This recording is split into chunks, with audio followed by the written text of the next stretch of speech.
Filhos de Zambi, filhos de Deus, filhos de Olorum, que Deus e Pai Oxalá os abençoe, senhores e senhoras.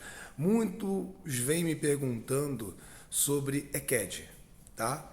Então é o seguinte, senhores, este é o nome do cargo que é dado a mulheres que têm mediunidade e não incorporam, tá? Não entram em transe, mas para que essas mulheres sejam preparadas para serem os olhos, né? Para serem as zeladoras do orixá dos mais velhos, né? Elas precisam passar por muitas coisas na sua vida, não só espiritual, mas também carnal, tá? Então, onde eu quero chegar, senhores e senhoras? Pensem assim, ó. A mediunidade, ela é indiferente a você entrar em transe, receber santo ou não, tá? Então, pensem no seguinte: são mulheres que nascem com a sensibilidade extrema. Então elas choram, elas se entristecem, elas amam demais e muitas das vezes, na situação negativa, amam demais o outro e esquecem de se amar, tá? Isso é no desequilíbrio, tá?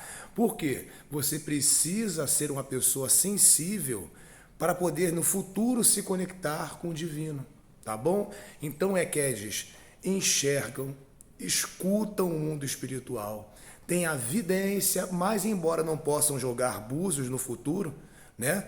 Essas senhoras, essas mulheres que nascem eleitas, essas mulheres são o próprio oráculo em pessoa, tá? Elas têm a divina missão de trazerem para você um bom conselho. Não existe pai de santo ou mãe de santo no futuro se você não tiver passado pela sua iniciação no seu culto afro-brasileiro e não tiver passado por um EQED.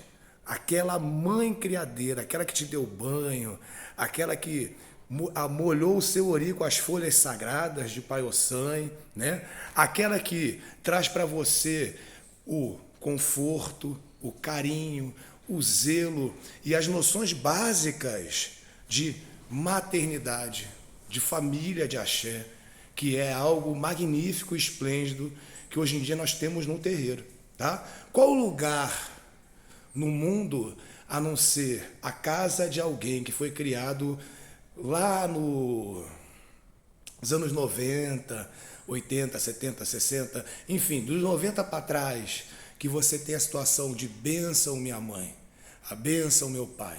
Então, num terreiro é um local familiar que se mantém as tradições e algo muito lindo que existe no terreiro, que poucas pessoas realmente conhecem qual é o destino de um EQED, é a palavra EQED, tá? Elas são criadas por uma mãe ou por um pai, né?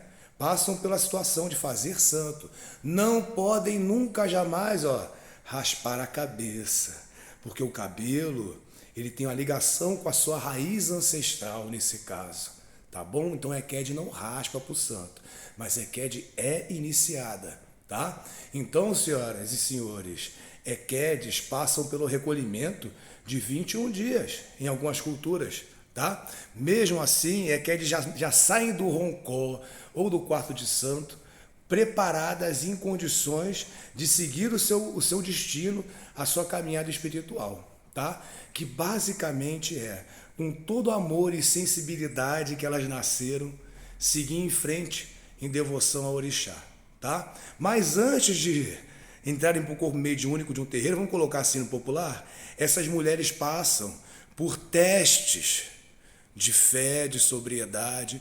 Muitas EQEDs que eu atendo são mulheres que têm a situação de obsessores, de vampiros espirituais, de problemas amorosos, financeiros. Por quê? Porque essa mulher, como ela não recebe santo, ela não entra em transe, então ela não vai bolar no santo, ela não vai virar no orixá, ela não vai virar no seu guia, na sua guardiana, pombagira, e a pombagira vai dar um recado, procura um terreiro. Não. Elas primeiro perdem de forma física, espiritual e financeira por se ligarem a maus espíritos que se alimentam dos excessos, né? Por serem pessoas sensíveis demais, e nessa hora aí elas vão procurar um terreiro para poder ter a situação do sanar as dores. E nessa hora aí, senhores e senhoras, que é revelado através dos oráculos, que aquela pessoa já nasceu escolhida por um orixá, para ser Ekede daquele orixá. Para primeiro ser filha e depois ser a protetora, a guardiã, aquela que está com os olhos abertos, sentindo tudo, tudo, tudo. Magnífico isso. Sentindo tudo e não entrando em transe. Por quê? Ela precisa guardar, proteger, secar o rosto daquele que está com o seu orixá. Tá bom? Então, senhores e senhoras, eu espero ter esclarecido algumas